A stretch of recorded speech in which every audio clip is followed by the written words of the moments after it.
मोला मां खे पुट ॾिनो आहे, मां हिन जो नालो खमण थो रखां। वॾो को पीर पगार जो हुर थी आयो। अरे ॾींहुं थो या शाहे मर्दा शेरे यज़दा कुव्वते परवरदिगार ला। केर आहीं, किथों आयो आहीं? जोधा फकीर नालो खमण थम, ज़ात जो ख़ास के लिए आयो। पीर पागारो केर आ? सैयद आ, आले रसूल आ, पंतन पाक जी निशानियां, मौला हुसैन शहीद करबला जो खून आ, इमाम मूसा काज़म जो औलाद आ, संदस सिर ते पंतनी ताज ऐं रसूल करीम जी पग आ। तैयार थियो त हलो। दरबार मुर्शिद जी लहीरा सूरत कसारा। तू खमण न बल्कि अली जो शेर आहीं, तू अली शेर आहीं। दुख अथम हिकिड़ो। कहिड़ो दुख बाबा? दुख इहो अथम जो अल्लाह मूंखे हिकु सिर, हिकु साह, हिकु जिस्म ॾिनो आहे। जे 100 सिर ॾे हा त हिकु हिकु करे पीर पागारे ते कदमनि तां कुर्बान करियां हा। शेर फकीर जे हुजे मुर्सी त मूंसा हल, न त मोटी वञ, मता साथ न जाए विझी। गुलाम अली फकीर, तो ते गुलाम अली नालो तुंहिंजनि वॾनि रखियो हूंदो, पर मूं ते अली शेर नालो पंजतनी ताज जे मालिक पीर पागारे पगदार रखियो आ।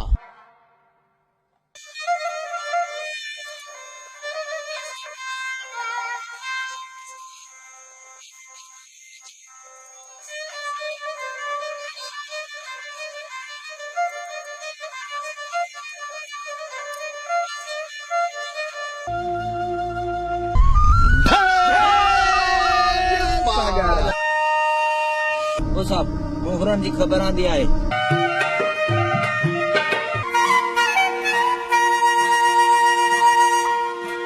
अल्लाहु अकबर, अल्लाहु अकबर, अन्ना मुहम्मद रसूलुल्लाह, अशहदु अन्ना मुहम्मद रसूलुल्लाह। मीनणे शाल जीवा चुमीनणे मोचा। Where is the horse?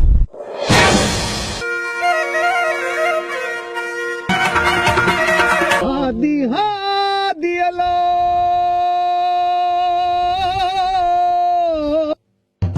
नूर मिठे जो गुर सफा थी गान।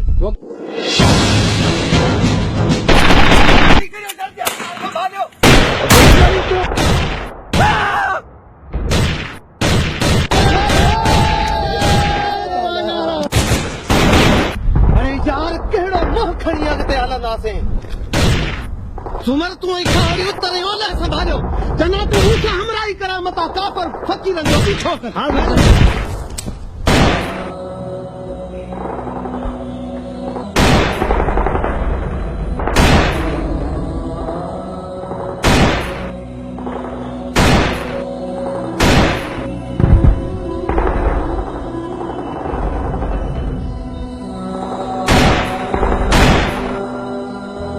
अरे कुत्ता, तो जड़ा कुत्ता अलीअ जे शेर खे छा कंदा?